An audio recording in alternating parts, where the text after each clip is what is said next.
Fotografi malam merupakan pengambilan gambar luaran pada waktu malam dengan waktu dari senja hingga ke subuh.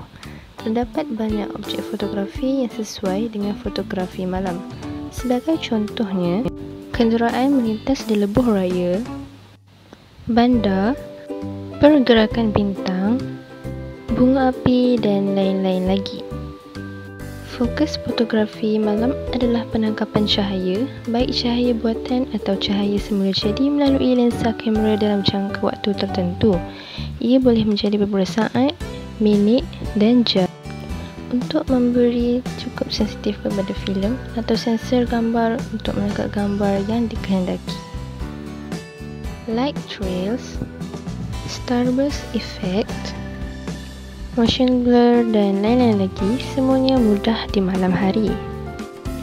Kelajuan shutter speed yang sering diperlukan untuk paparan yang tepat dalam fotografi malam ditambah dengan lampu-lampu buatan ataupun semula jadi boleh menyebabkan kesan yang sangat bagus dan menarik.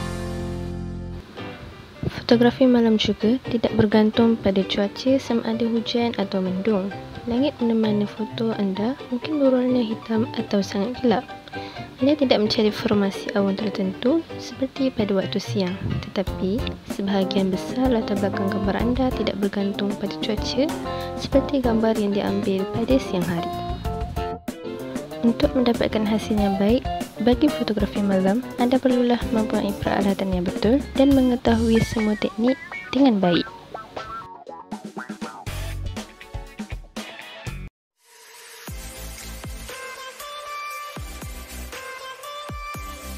Persediaan sebelum mengambil gambar seperti peralatan-peralatan yang mencukupi dapat menghasilkan gambar yang lebih menarik dan unik pada waktu malam. Pastikan kamera yang digunakan mampu mengambil gambar secara raw agar gambar yang diambil lebih berkualiti dan dapat meminimumkan digital noise. Kamera yang digunakan juga mestilah mempunyai manual control termasuklah manual exposure setting dan manual focus untuk mengelakkan gambar yang diambil menjadi terlalu gelap.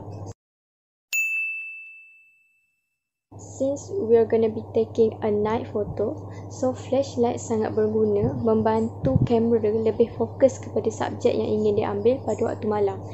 Dan flashlight juga sangat berguna kepada kita untuk melihat camera control button, dan flashlight juga dapat membantu kita untuk melihat persekitaran pada waktu malam. Tripod dapat membantu memastikan kamera sentiasa stabil dan dapat menghasilkan gambar-gambar yang lebih jelas dan tidak blur pada waktu malam. Remote shutter release sangat berguna kerana kita tidak perlu menyentuh kamera semasa menekan shutter button untuk mengelakkan gegaran kamera kepada gambar yang ingin diambil. Assalamualaikum warahmatullahi wabarakatuh. Saya Muhammad Nurul Wahwalullah bin Muhammad akan membicarakan tentang setting ISO yang sesuai untuk pengambilan fotografi pada waktu malam. ISO ni guna dia untuk kawal cahaya yang masuk dalam lens. Senang kata kita nak kawal kecerahan gambar lah. Pada waktu malam kita mestilah nak gambar kita cerah kan. So kita tingkatkan ISO. Tapi tak sebegitu kawan, siapa aja tu. Bila kita tingkatkan ISO akan ada noise dalam gambar kita. Contohnya tengok gambar ni. Bila ISO rendah, gambar nampak cantik je, smooth je. Tapi bila ISO tinggi, gambar akan nampak macam berhabuk. So cara dia kita kena rendahkan ISO, lepas tu kita rendahkan shutter speed. Tapi kita kena hati-hati dengan motion blur.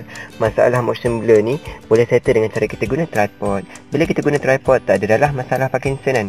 So cara dia kita set ISO rendah-rendah, lepas tu kita rendahkan shutter speed sikit-sikit macam dia tunjuk ni, sampailah dapat kecerahan gambar yang kita nak. Itu saja perkongsian daripada saya, semoga bermanfaat kepada semua.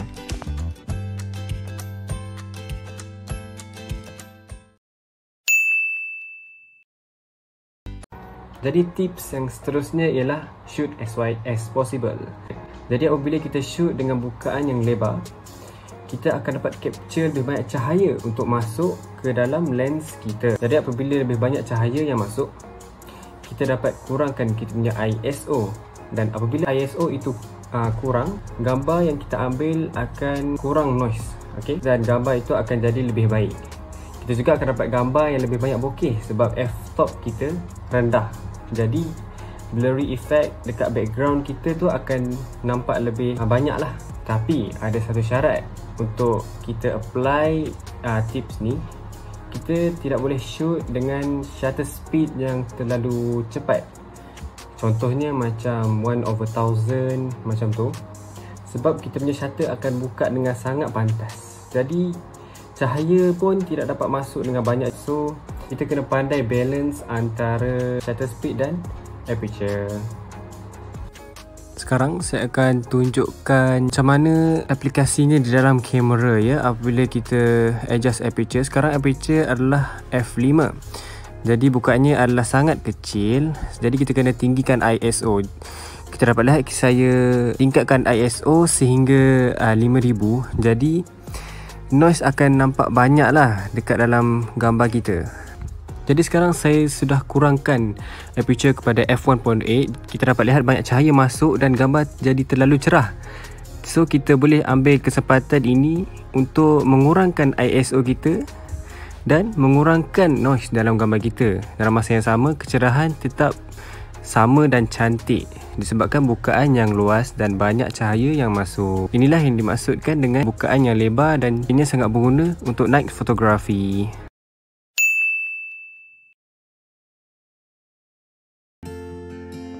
Next ialah shutter speed. Shutter speed merupakan berapa lama shutter pada kamera terbuka. So semakin lama shutter terbuka, maka semakin banyak juga cahaya yang masuk ke dalam kamera.